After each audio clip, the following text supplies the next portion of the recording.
Hi everyone, and welcome back to the channel. My name is Brittany of BrittanyJJones.com.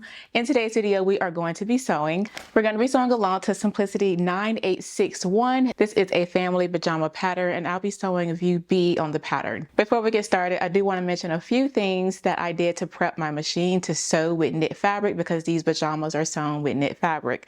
The first thing that I did was I put on a new ballpoint jersey 7010 needle. The second thing is for presser foot, I'm using a walking foot. My machine has a dual feed integration little feed on it, but it's equivalent to a walking foot. And I'm also going to be using a zigzag stitch, a narrow zigzag stitch to sew these up. If you have a serger and if you prefer to sew the full project using a serger machine, you can absolutely do that, but I will be stitching first, serging after. Go ahead and cut out your pattern pieces, transfer your markings, and let's get started sewing. I have all of my pattern pieces already cut out, and I did transfer my circles. As you can see for my pockets, I went ahead and finished off the raw edge with my serger. Now that's totally optional because the knit fabric, it won't fray, so you can choose to finish off your raw edge or not. That's just something I prefer to do, but I went ahead and did that off camera. The fabric that I'm using is a lightweight poly spandex. This fabric has a lot of drape, and it is a 4-way stretch. It's going to be great for these pajamas. Let's go ahead and get started. The first thing that we're going to do is with right sides facing, we're going to pin together a front and a back. I'm going to lay one of the front and backs together like so. We should have a notch. You want to match that up, and we're going to pin the inner leg seam together. Go ahead and grab some pins.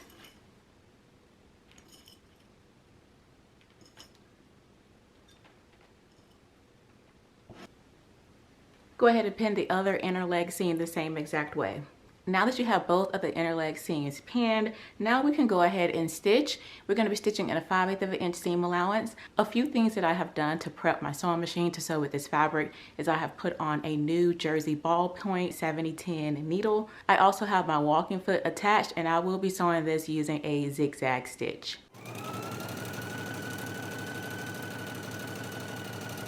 All right, now that we have the inner leg seam sewn, you can see here I finished off my seam with my serger. And so now we can go ahead and place them right sides facing. So here's one here. Just gonna lay that out and lay it right sides facing like so. You wanna match up this inner leg seam, match up the notches. Should have transferred notches. We're gonna match them up as well.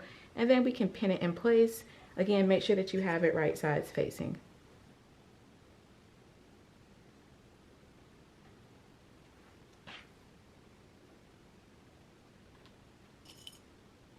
Okay, now that you have the center seam pinned, we can head to the sewing machine and we can stitch using a 5/8 of an inch seam allowance. After we have it stitched, you do want to reinforce that same seam. To reinforce, you would just stitch right along the same exact seam just to reinforce it. Let's go ahead and stitch our center seam now, and then stitch again right along the same seam to reinforce it.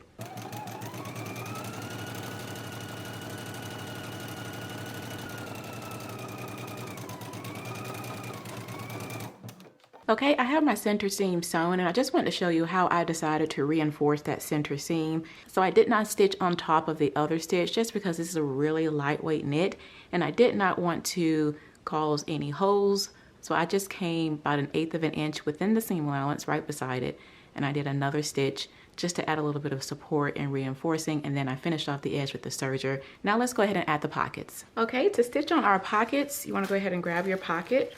And with right sides facing, we are going to pin matching up the notch along the side as well as the dots. And again, right sides facing, I'm going to match up my notch and pin in place. And you'll notice that the pocket is not directly at the top of the pant. Go ahead and pin.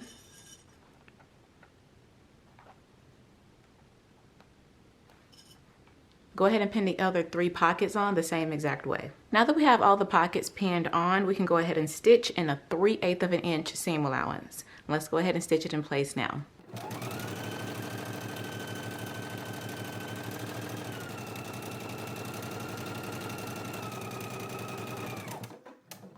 Okay, now that we have our pockets sewn on, you want to press your pocket seam going out toward the pocket like so, and then on the front pockets only, we are going to do an understitch.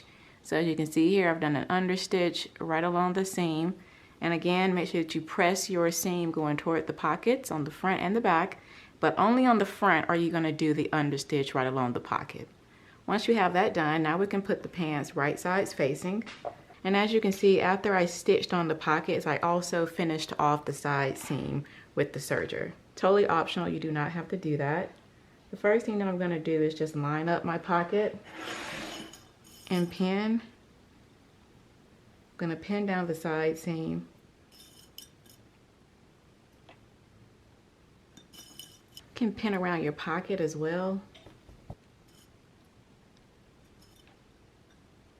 I'm also going to pin right up here at the top. I'm going to grab my pocket pattern piece. I'm going to find my notch, which is right here, and I'm going to transfer my markings. So I'm going to begin stitching at the top, stitch down to the first dot. I'm going to back stitch there, come to the second dot, back stitch, and stitch all the way down to the end of the pant. You want to make sure you leave this open for your hand, and then I'm just going to stitch around the pocket. I'm going to do the same thing for the other side, and then we can stitch it in place using a 5/8 of an inch seam allowance.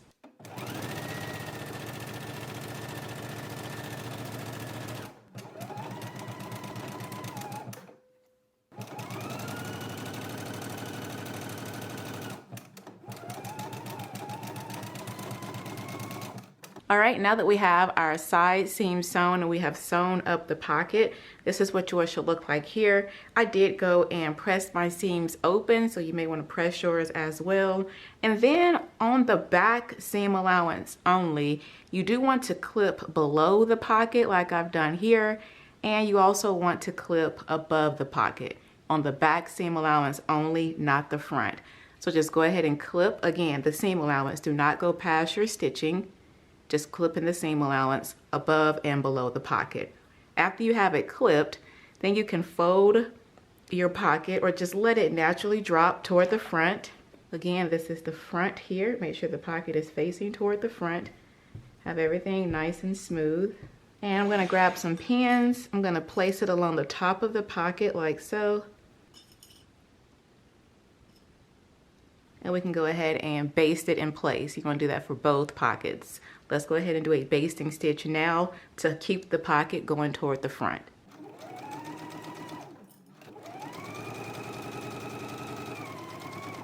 All right, after you have basted your pocket coming toward the front, this is what your pocket should look like. Similar to this, you should have a basting stitch up here, and we will remove that in a later step. Next, we're gonna fold the top edge of the waistband by 1.5 inches toward the inside. As you can see, I did finish mine off with my serger. That's not necessary, you don't have to do it. But we're going to fold it over by 1.5 inches and give that a press. Once you have it pressed, then we're going to stitch in a scant 3/8 of an inch seam allowance from the raw edge. Scant means that it's barely that measurement, so it's maybe 1, 2 at the most threads, like it's close to it but not quite there. That's scant. So a scant 3/8 of an inch seam allowance, and we want to make sure that we leave an opening so we'll be able to insert the elastic. So you can put pins after you have it pressed. After you have pressed up 1.5 inches, you can place 2 pins here, one to indicate where you will start and where you will stop stitching. I'll go ahead and do that.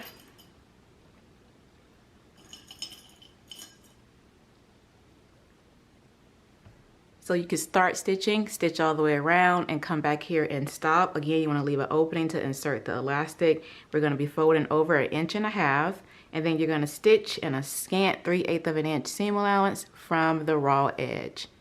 Let's go ahead and press and stitch it in place now.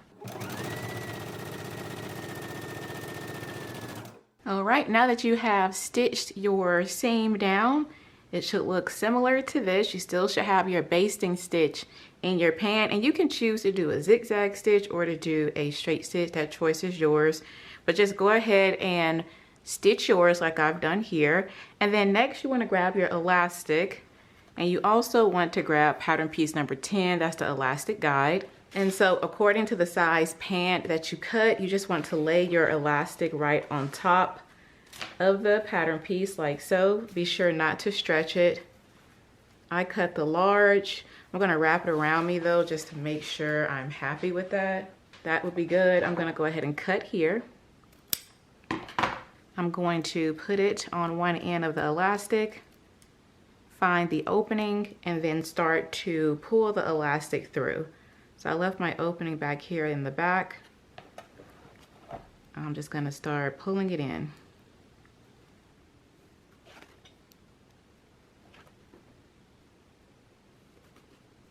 Okay, once you have it pulled back where you started, go ahead and pull the elastic through. You want to make sure that it's not twisted, so make sure that everything is straight. Watch the other end and make sure it doesn't accidentally go into the casing. Okay, again, make sure everything is nice and straight. You can go ahead and pin the ends of the elastic together and try it on. Make sure everything is comfortable. Once you're happy with it, you want to lap the ends of your elastic together like so, and then you just want the stitch to go ahead and secure them. Let's go ahead and stitch it now. And after you have it secured, you can stitch up the opening that we have here along the waistband. Let's go ahead and stitch it and then secure the opening closed.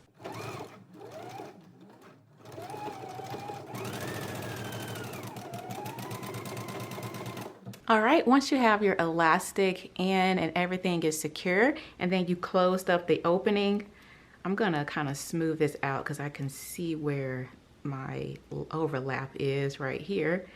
But just make sure that you distribute the waistband evenly so everything is nicely distributed. If you would like to prevent your elastic from twisting on you, you can stitch right into the seams here along the side seam. You can also do it along the front and the center seam. And again, you would just stitch right in the seam. So right down, straight down in the seam, and that will help prevent it from twisting. The next thing that we need to do is go ahead and start to work on the leg band. So let's grab pattern piece number 9 here. You should have cut out 2, as well as transferred some circles and notches. And so with right sides facing, we are going to fold it in half like so. Place some pins here, matching up that notch.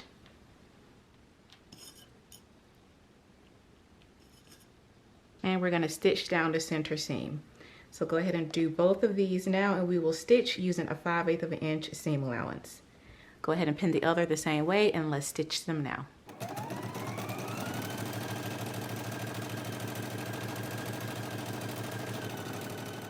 Now that we have it sewn, I'm just going to trim away some threads here, and then we're going to fold it with the wrong sides facing, so the right side will be out facing you, and you just want to turn that in.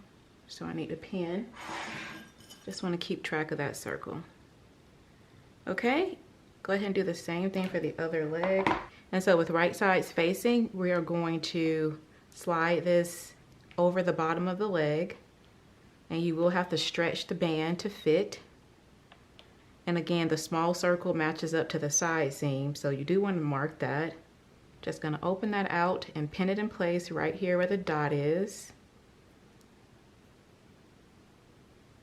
Next, I'm going to match up my notch.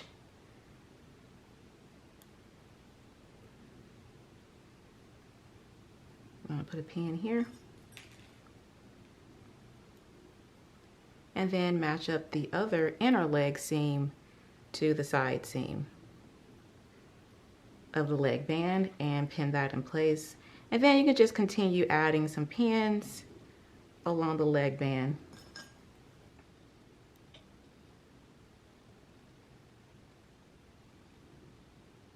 Okay, go ahead and pin your other leg band on the same way, and then we will stitch using a 5/8 of an inch seam allowance, and then you can stitch again a 1/4 of an inch within the seam allowance. I'm going to stitch using a 5/8 of an inch seam allowance, and then I will use my serger as like my second stitch. So let's go ahead and pin this one on and then stitch them in place now.